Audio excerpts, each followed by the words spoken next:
This is Sonny from Sonny Eat Well Club. What we're going to do today, we're going to do a beef stew. So let me tell you what we got going here. Okay, I've got these noodles. Okay, whole grain. Okay, you can get these at any supermarket you want. We got bay leaf.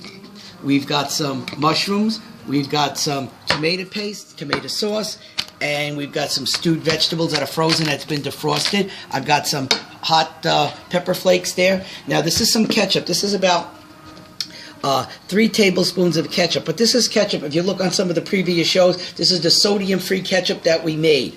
Okay? I've got some thyme here, and I've got some parsley, and I've got 3 tablespoons of grapeseed oil, which I always use it, don't break down to trans fat. I've got the original Sonny no salt, sodium-free that we're going to use. I've got some apple cider vinegar, and on one of the previous shows, we made chicken stock. Okay, sodium-free chicken stock that we freeze in the freezer. Okay, so you always have it, and that's been thawed out. I've got some beef cubes, and today I went up to the IGA, and all of this mostly came from the IGA supermarket, and I got some beef cubes that comes already cut up. I've got my frying pan here heating up. Now this is an iron frying pan. When I do beef, I like to use the iron frying pan because it's like a grill.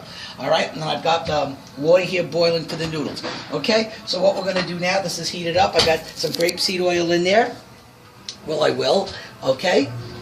Alright, that is nice and hot. We'll put this over to the side, and let's get our beef cubes in there.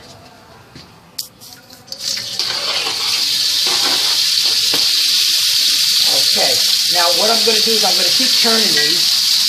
Okay, I'm going to put the sodium-free Sonny's original no salt on this. And I'm going to keep turning these. Okay, I'm going to leave it on one side because I want this to get brown. In the meantime, we got the water cooking for our noodles. Okay, so I've got this meat browning, and I've already turned this. All right, now you can see that this is nice and brown. Now you don't have to worry if it's not cooked all through inside, because this is a type of meal where basically you can't cook it at night and have it tonight because it'll take too long. So we're going to do a little something different here. We're going to do a crock pot. Mostly everybody has crock pots, all right? So this is going to go overnight in the crock pot.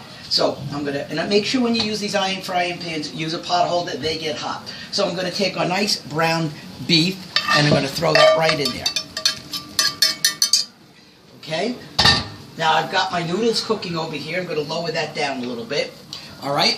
So we got our beef in here. Now we're going to build this up. All right? So we got 2 bay leaves. Bay leaf goes in there. All right? I've got some thyme. This is about 2 to 3 tablespoons of thyme. Okay, I'm going to put that right in there. I've got my parsley. We're going to throw the parsley right in there.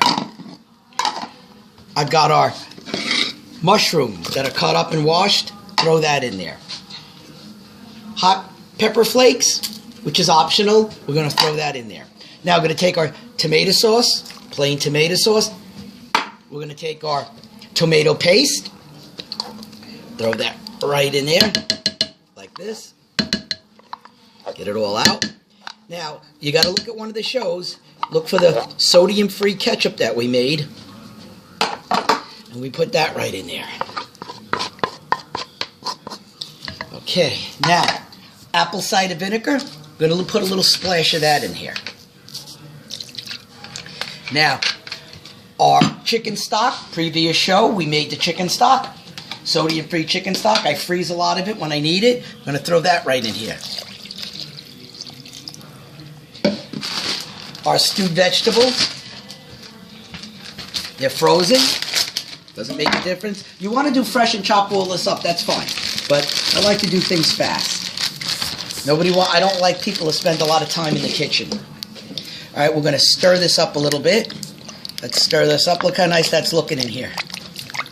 Let's stir it up. Let's stir it up. Mix it up. Now, I'm going to put this crock pot on low for overnight.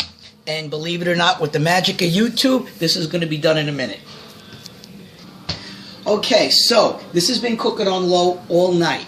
All right? So what we're going to do here, we're going to get some pot holders. That's what we're going to do. That's going to be hot. I'm going to take this right off here. Put this over here. Now, like I said, why we did a crock pot today is because this is one of these things, if you get home from work, you're not going to really have enough time to cook this and eat it the same night. So what we did here, I have my noodles cooking. They're done. I strained them. Little trick here. After you strain it and you get rid of the water in it, throw the noodles back in the pot, okay? Leave the gas off. With the heat from the pot, it'll get the water out of it. So let's do this. So we got our noodles here. Put a little here. Now, this is enough for two meals. Now, you could double this recipe and, you know, for more people. But anyway, this is a fat-burning meal. Now, which I didn't show you before, this is 1 cup of noodles. Now, let's stir this around. Okay, let's stir this around here. Put this on top of here like this. Let's get some of that nice meat and potatoes and onions that we got in here going here. Alright, let's put this over to the side. Like I said, this is enough for 1 person. As I said, 3 meals a day is got to be a fast carb, a slow carb, and a protein. This is your dinner. You can have this for lunch too. But remember, you can't have the same protein twice a day. This meal is a fast carb, slow carb, and a protein. It's going to get you ripped. Now, one of the things which I always say, it's up to your taste buds. I believe that, you know, the original Sonny's sodium-free salt, you got to put a lot of this on there. So you might have to resalt it again to your taste. I didn't put any garlic in there. That's optional. You want to put garlic. There's a fast carb, slow carb, and a protein. Now, what we're going to do from now on, we're going to leave the kitchen now. We're going to go into the gym, and I'm going to show you another exercise that you can do at home. Okay, we're in the gym now. I wanted to be in the aerobics room, but the gym is kind of like packed right now. So only room that's empty is the spin room. So I'm going to show you something that you can do at home. We're going to do lateral raises. Now, if you don't have any weights, you can take some can of soup or something like that and hold them. All right, we're going to do side lateral raises, which will be up like this and then down. Now, you can do 1 at a time, like this, or 2 at a time. Now, I'm going to show you a little trick here. Okay, when you bring it up, don't let the weight bring it down. You bring it down. So have the resistance coming down, okay? Side lateral raises. Now I'm going to do front lateral raises. We're going to put it in front of us like this. We're almost going to touch it. All the way up halfway, and then bring it down. Front lateral raises. Now, remember again, when we come up, don't let the weight bring it down like that. When we come up, bring it down slow so you get the resistance both ways. This is Sonny from Sonny Eat Well Club. Like, comment, and subscribe. I'm the real deal when it comes to weight loss meals, and fitness.